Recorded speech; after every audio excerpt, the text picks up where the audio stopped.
Alright, babe, get over here. There we go. Let's get her up there. How much further do we gotta fucking go?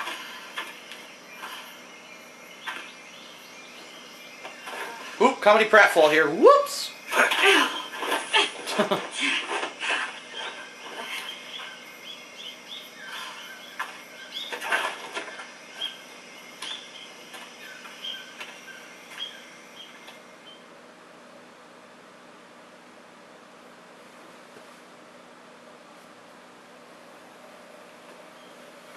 Alright, what's this? Another cutscene. Huh.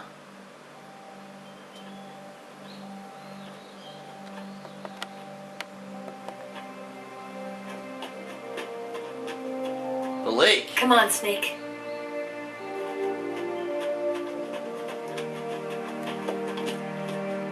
It's beautiful.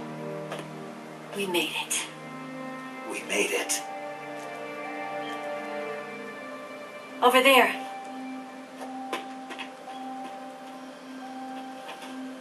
It's a jet. He It's can't. the boss, isn't it? Yeah, he can't go. I'll go get the wig ready to take off. Right. I'll leave you two alone. But come back in one piece, okay? Gotta kill her for defecting.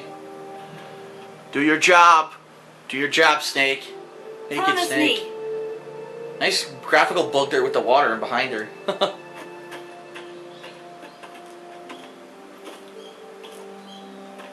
Oh shit, look at this. Flowery fields. Whoa! Okay. What the fuck? Someone set off another nuke? What was that? Life's end. Isn't it beautiful? It's almost tragic. When life ends, it gives off a final lingering aroma. Light is but a farewell gift from the darkness to those on their way to die. I've been waiting, Snake, for a long time. She got the Davy Crockett, Waiting huh? for your birth, your growth, and the finality of today. Boss. Why are you doing this? Why? Because I'm a bitch. To make the world one again. The world used to be whole. But with the end of the Second World War, the philosophers began to fight amongst themselves, and the world was torn apart. The Cobras, my comrades who trained and fought alongside me, were torn apart as well. The foibles of politics and a march of time can turn friends into enemies just as easily as the wind changes.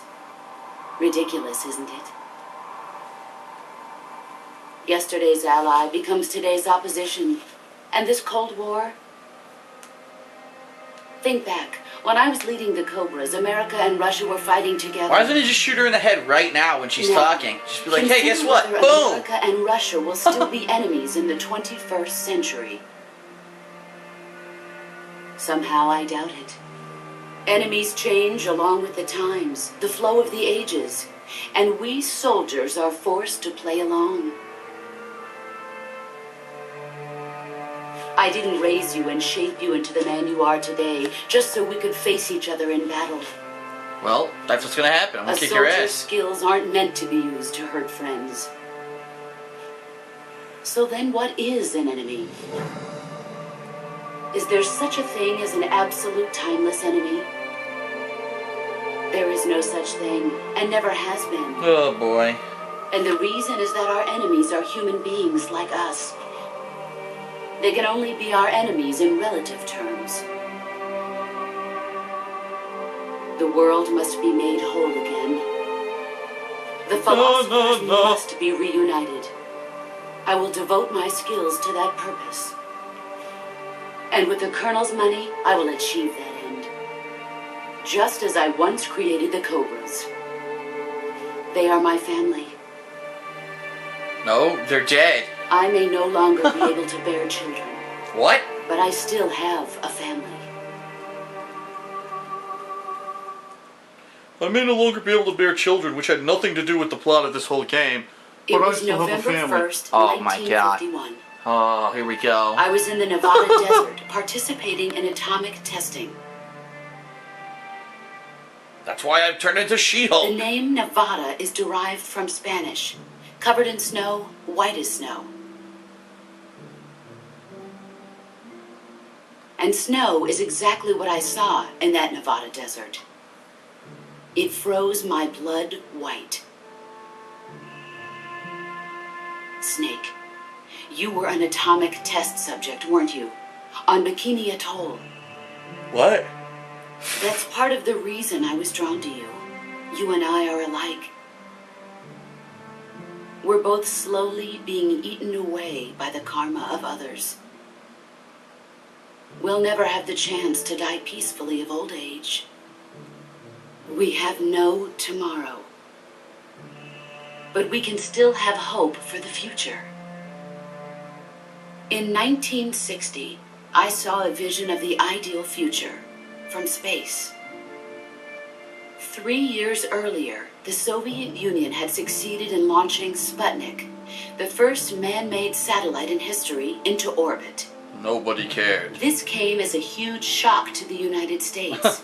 In response, America threw everything it had into its own manned spaceflight project, the Mercury program. No, nobody cares. Even as the Soviets seemed poised to send their first man into space, America was still experimenting with chimpanzees and rockets. The government wanted human data. So they secretly decided to send a human being into space. Secretly, huh? I was the one they chose. Really? She was the first astronaut.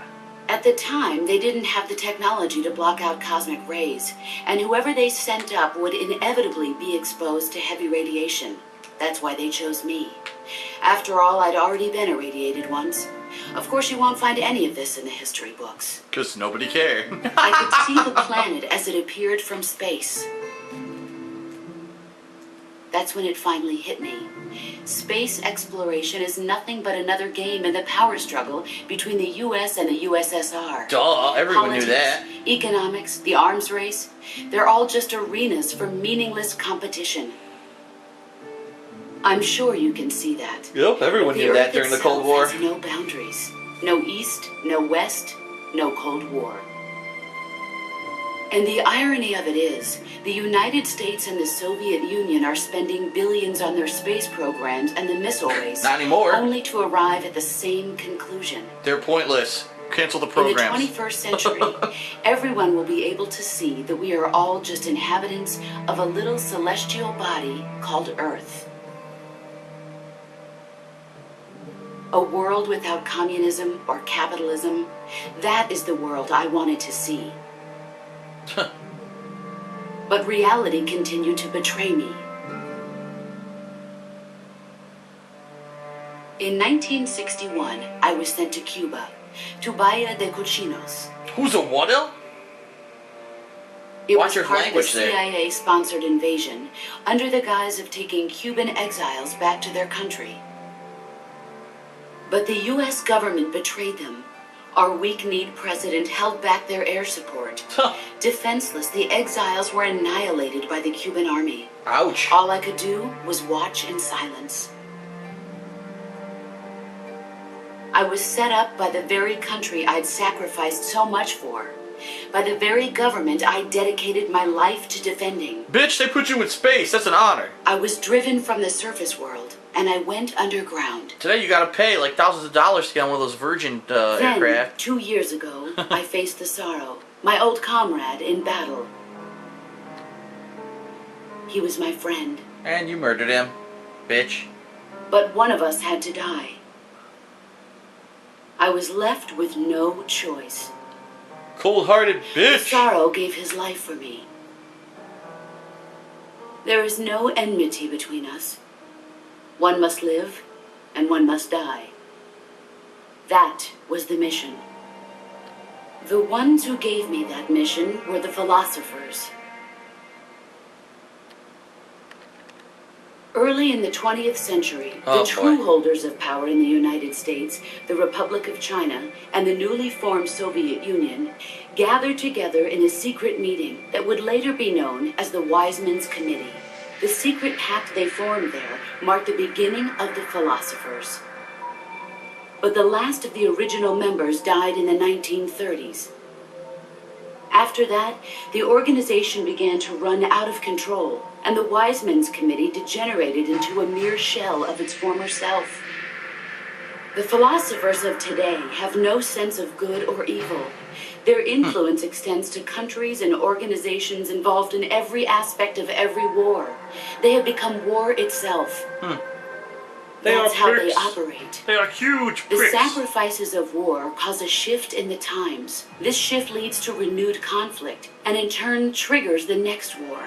Like a nuclear chain reaction, each conflict sparks countless others, forming an endless spiral that will continue on for eternity. Do you understand what I'm saying, Snake? By consuming me and you, the philosophers intend to keep that cycle going forever. It was my father who explained all of this to me. He was one of them. Huh. You see, Her dad was one of I these am guys, the huh? last remaining child of the philosophers. Dun, dun, dun. But after he revealed the truth, my father was killed by that same shapeless, formless organization. Why can't they ever have focused fucking photos in Metal And Gear? my father isn't the only thing the philosophers have taken from me. Why is everything so fuzzy? Someone get focus the camera. In Do June something. of 1944, the Cobras and I took part in the landing at Normandy. We'd been given a top-secret mission to locate and destroy enemy V-2 rocket installations. I was pregnant at the time. Oh no. The sorrow was the father. Whoa. I gave birth on the field of battle. What the fuck? Why are you fighting with A a giant beautiful baby boy. a giant stomach, you idiot? But my child was snatched away from me Duh. by the philosophers. Because you're not supposed to have babies in the middle of a fucking battle.